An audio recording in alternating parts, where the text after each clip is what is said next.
Assalamualaikum warahmatullahi wabarakatuh. Perkenalkan, nama saya Muhammad Syihabuddin Riyadi, mahasiswa dari Universitas Maya Sari Bakti. Saya sedang menempuh semester 7 dan pada mata kuliah metodologi perintis bisnis, saya di sini menjelaskan tentang sebuah desain bisnis model kanvas yang berjudul sistem keuangan berbasis cloud ya. Baik, yang pertama saya bahas adalah tentang customer segment atau segmen pelanggan. Nah, pada segmen pelanggan ini sasarannya yang menjadi sasarannya itu sekolah-sekolah ya. Yang pertama TK, SD, SMP, SMA sampai SMK sekalipun, atau bahkan memang perguruan tinggi juga bisa ya. Nah, pada segmen ini sekolah menjadi target utama karena mereka membutuhkan sistem manajemen keuangan yang mudah, terstruktur dan aman untuk melacak pemasukan, misalkan uang sekolah serta pengeluarannya. Nah, yang kedua itu yayasan pendidikan dan lembaga pendidikan non formal. Beberapa lembaga pendidikan non formal atau yayasan pendidikan yang memiliki banyak sekolah di bawah naungannya juga memerlukan transparansi finansial yang terpusat. Nah, yang ketiga itu administrasi dan staf keuangan sekolah. Pada staf keuangan bertanggung jawab atas pengelolaan dana sekolah, pengeluaran, pemasukan, dan laporan. Sistem ini membuat mereka dengan menyediakan alat yang mempermudah pengelolaan keuangan, jadi bisa dikelola dimanapun. Dan yang terakhir itu ada orang tua atau wali siswa ya, yang menyediakan transparansi untuk pembayaran serta memberikan kepastian kepada orang tua bahwa pengelolaan dana sekolah dilakukan dengan baik. Lalu yang kedua itu ada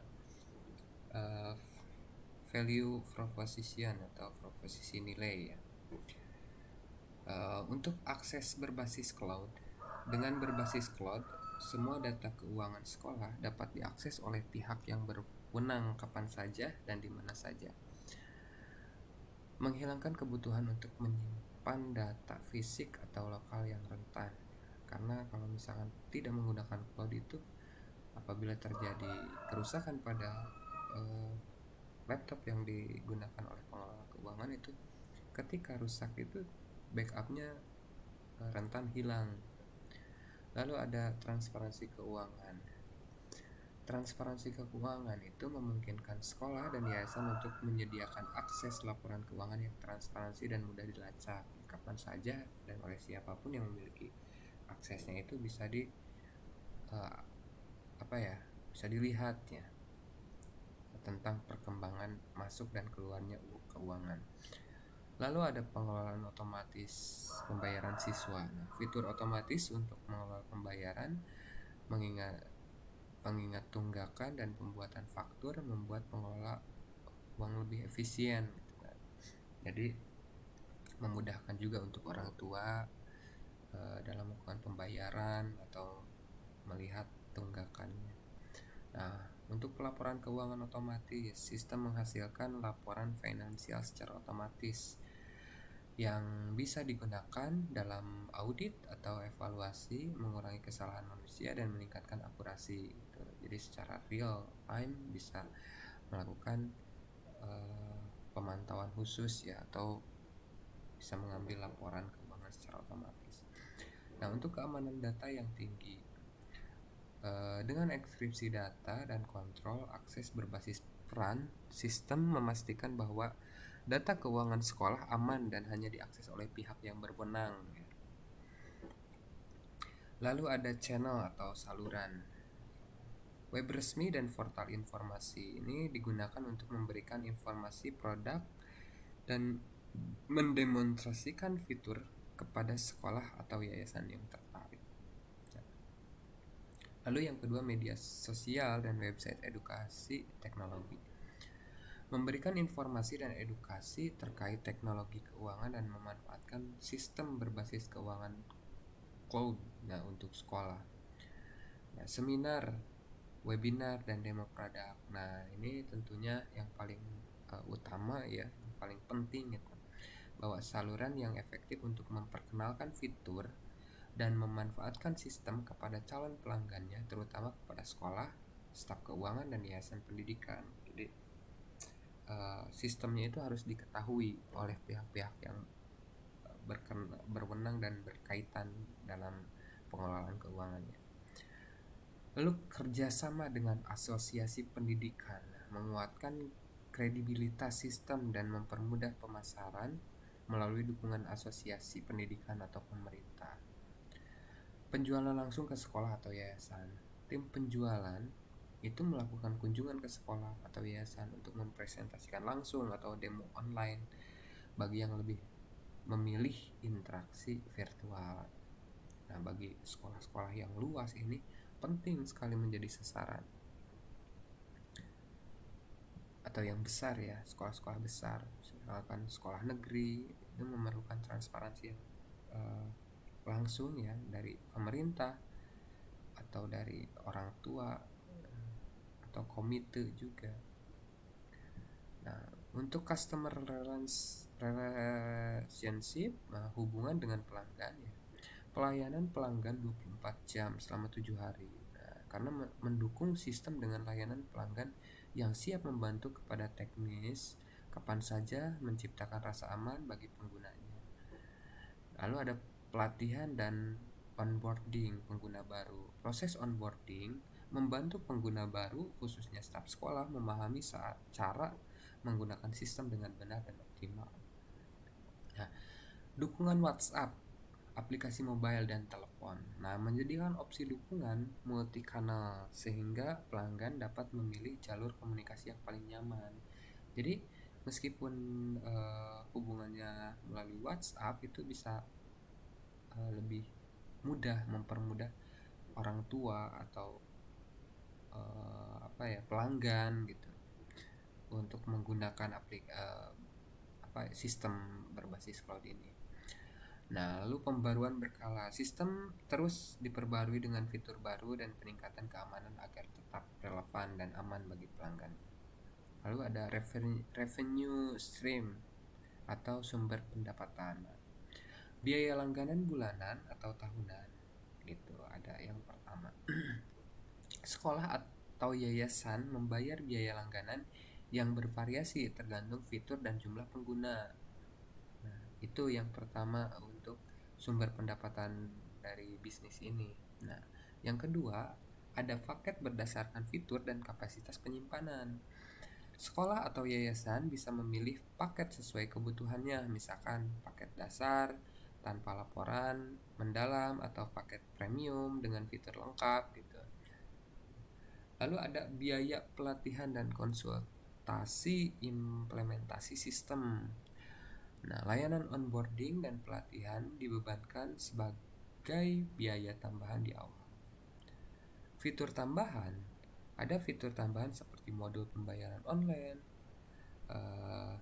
atau integrasi sistem dengan bank dapat ditawarkan sebagai layanan opsional dengan layanan tambahan. Jadi misalkan lingkup sekolahnya besar gitu, untuk pembayaran melalui perbankan itu bisa menjadi fitur tambahan. Jadi fitur utamanya tetap untuk di pengaksesan secara langsung ya antara sekolah dengan orang tuanya. Yang selanjutnya ada key resource atau sumber daya utama. Infrastruktur cloud untuk menyimpan dan mengamankan data dalam skala besar, memastikan sistem tetap stabil dan dapat diakses 24 jam per 7 hari. Ada tim pengembang. Nah, tim pengembang ini bertanggung jawab untuk desain, pengembangan, pemeliharaan, dan pembaruan sistem.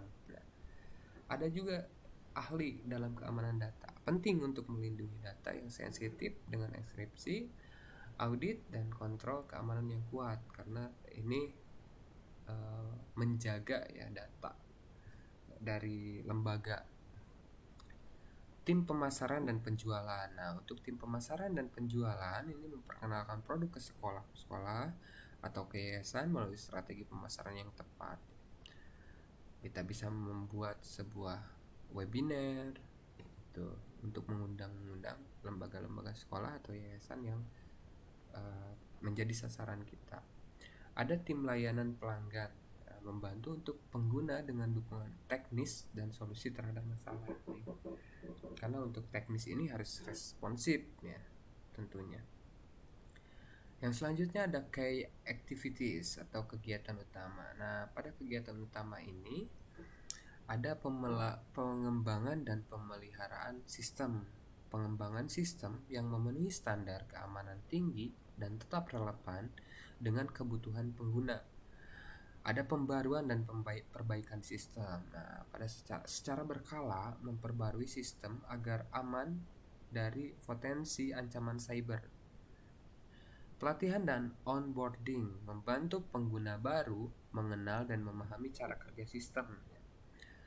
Lalu ada pemasaran dan promosi, meningkatkan kesadaran sekolah dan yayasan tetap memanfaatkan dan keunggulan sistem ini. Dukungan teknis dan layanan pelanggan menjaga hubungan baik dengan pelanggan melalui bantuan teknis. Nah, ini bisa melalui layanan grup WA atau Telegram atau lain sebagainya. Lalu yang selanjutnya adalah key partnership atau mitra utama. Nah, mitra utama dari bisnis ini adalah penyedia layanan cloud ya, untuk menyimpan dan infrastruktur teknologi yang stabil dan aman. Ini harus betul-betul dipilih dengan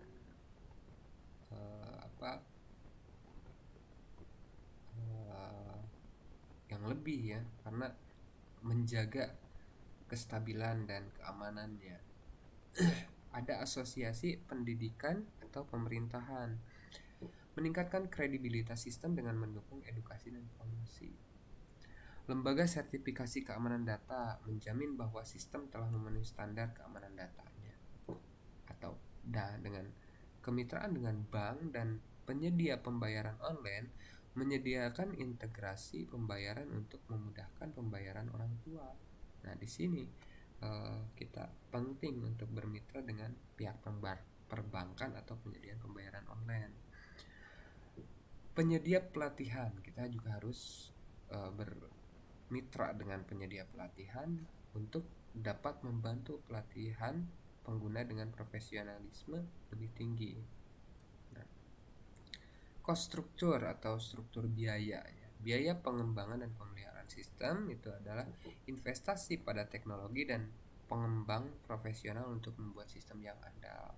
Harus bagus ya ini untuk masalah tim pengembangan dan pemeliharaan sistem. Infrastruktur cloud, server, penyimpanan bandwidth. Nah, biaya berkelanjutan untuk hosting, keamanan dan stabil sistem. Biaya pemasaran dan promosi, menjangkau lebih banyak pelanggan potensial. Gaji dan operasional tim, termasuk tim pengembang, keamanan, pemasaran, customer service. Nah, dialokasikan sebagai struktur biaya yang utama ya. Lisensi dan sertifikasi keamanan data itu untuk menjaga kepercayaan pelanggan dalam pengelolaan data keuangan mereka. Nah, itulah bisnis model kanvas dari sistem keuangan yang saya sajikan desainnya. Mudah-mudahan ini sangat bermanfaat dan menjadi pertimbangan khusus ya, terutama dalam pengembangan sistem dan